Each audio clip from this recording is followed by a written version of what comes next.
NEET প্রশ্ন ফাঁস, পরীক্ষায় অনিয়ম সহ একাধিক বিষয়ের প্রতিবাদে ককরোচ জনতা পার্টি সংসদ অভিযানে নামে সোমবার। সেই অভিযানের মাঝেই ককরোচের মুখপাত্রদের সঙ্গে সাক্ষাৎ করেন স্বাস্থ্য ও পরিবার কল্যাণ মন্ত্রী জেপি নাড্ডা। দেন আশ্বাসও, জানান তিনি নিজে কেন্দ্রীয় নেতৃত্বের সঙ্গে বিষয়টি নিয়ে আলোচনা করবেন। এক্স হ্যান্ডেল একটি পোস্টে সিজেপির মুখপাত্র সৌরভ দাস জানিয়েছেন, 2 ঘন্টারও বেশি সময়ের অপেক্ষার পর নাড্ডা তার ও আশুতোষ রঙ্কার সঙ্গে সাক্ষাৎ করেছেন। সৌরভের পোস্টে লেখা রয়েছে, 2 ঘন্টার অপেক্ষার পর সাক্ষাৎ করেছেন জেপি নাড্ডা, তবে 10 মিনিটের জন্য একটি চিঠি জমা দিয়েছেন, যেখানে সব দাবির কথা লেখা রয়েছে। উনি আশ্বাস দিয়েছেন তিনি বিষয়টি নিয়ে অভ্যন্তরীণ মহলে কথা বলবেন। ঠিক কি দাবি জানিয়েছে ককরোচরা? দাবির মধ্যে রয়েছে সোনাম ওয়াংচুকের অবিলম্বে মুক্তি, কেন্দ্রীয় শিক্ষামন্ত্রী ধর্মেন্দ্র প্রধানের পদত্যাগ এবং আত্মহত্যা করা সকল নিট পরীক্ষার্থীর জন্য 1 কোটি টাকা ক্ষতিপূরণ। আসলে নিটের প্রশ্ন ফাঁসের ঘটনায় শিক্ষামন্ত্রী ধর্মেন্দ্র প্রধানের ইস্তফার দাবিতে দীর্ঘদিন ধরে আন্দোলন করেছে ককরোচ জনতা পার্টি। গত 28 জুন থেকে যন্তর মন্তরে আমরণ অনশনে বসেছিলেন সমাজকর্মী সোনাম ওয়াংচুক। তবে 21 দিনের মাথায় সোনামকে সেখান থেকে জোর করে তুলে নিয়ে গিয়ে হাসপাতালে ভর্তি করে পুলিশ। হাসপাতাল থেকে এই সোমবার 3টি শর্ত দিয়েছেন সোনাম। সরকার যদি সেই শর্তের কোনো একটি মেনে নেয় তবে অনশন প্রত্যাহারে তিনি রাজি। এসবের মাঝেই এবার ককরোচের মুখপাত্রদের সঙ্গে সাক্ষাৎ করেন স্বাস্থ্য ও পরিবার কল্যাণ মন্ত্রী জেপি নাড্ডা। দেন আশ্বাসও। সোনাম ওয়াংচুকের বার্তা নিয়ে মঞ্চে স্ত্রী। সোমবার যন্তর মন্তরের উত্তপ্ত পরিবেশের মধ্যেই মঞ্চে ওঠেন সোনাম ওয়াংচুকের স্ত্রী গীতাঞ্জলি আংমো।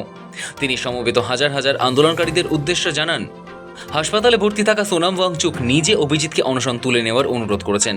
ওয়াংচুকের যুক্তি, আন্দোলনের সামনের সারিতে থেকে নেতৃত্ব দেওয়ার জন্য অভিজিতের শক্তি সঞ্চয় করে রাখা অত্যন্ত প্রয়োজনীয়। শরীর ভেঙে পড়লে লড়াই থমকে যেতে পারে, তাই অনশন দীর্ঘায়িত না করে আন্দোলনকে গতিশীল রাখার উপর জোর দিয়েছেন প্রবীণ এই সমাজকর্মী। গীতাঞ্জলির এই ঘোষণার পরেই মঞ্চে থাকা সমর্থকদের উপস্থিতিতে 1 গ্লাস ফলের রস খেয়ে নিজের অনশন ভঙ্গ করেন অভিজিৎ দীপকে। সোনামের অনুরোধেই অনশন ভঙ্গ দীপকের। ঘটনাক্রম বলছে, 18 জুলাই অনশনরত সমাজকর্মী সোনাম ওয়াংচুককে জোর করে হাসপাতালে ভর্তি করে দিল্লি পুলিশ। তা সত্ত্বেও তাকে তার শুরু করা অনশনের সিদ্ধান্ত থেকে টলানো যায়নি। সোনাম হাসপাতালে ভর্তির পর তার দেখানো পথেই আমরণ অনশনে বসেন সিজেপির প্রধান অভিজিৎ দীপকে। এদিকে পূর্ব ঘোষণা মতো সোমবার সংসদ অভিযানকে ঘিরে টিয়ার গ্যাস ও লাঠিচার্জের রণক্ষেত্র পরিস্থিতি তৈরি হয় দিল্লির রাজপথে। তারই মধ্যে হাসপাতাল থেকে আসা প্রবীণ সমাজকর্মী সোনাম ওয়াংচুকের বিশেষ অনুরোধ ও পরামর্শ মেনে নিজের আমরণ অনশন ভাঙলেন দীপকে। তবে অনশন ভাঙলেও নিট কেলেঙ্কারির বিরুদ্ধে এবং শিক্ষা ব্যবস্থার আমূল সংস্কারের দাবিতে তাদের এই রাজপথের লড়াই যে বিন্দুমাত্র কমবে না তা পরিষ্কার করে দিয়েছে দল।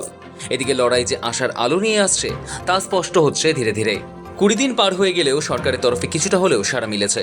সরকারের তরফে জেপি নাড্ডার বাসভবনে বৈঠকে বসেন সিজেপির প্রধান সৌরভ দাস ও আশুতোষ রঙ্কা। সোশ্যাল মিডিয়ায় তারা জানিয়েছেন, উত্থাপিত দাবিগুলি নিয়ে দলের শীর্ষ নেতৃত্বের সঙ্গে আলোচনা ও সমন্বয়ের জন্য কেন্দ্রীয় মন্ত্রী কিছুটা সময় চেয়েছেন। আগে সংসদ মাঠ থানার কাছেই যে কোনো মিছিলকে আটকে দেওয়া হতো, তবে এবার কাঁদানে গ্যাস, সেল, লাঠিচার্জের অভিযোগের পরও ককরোচ জনতা পার্টি পৌঁছে গিয়েছে সংসদ ভবনের গেট পর্যন্ত।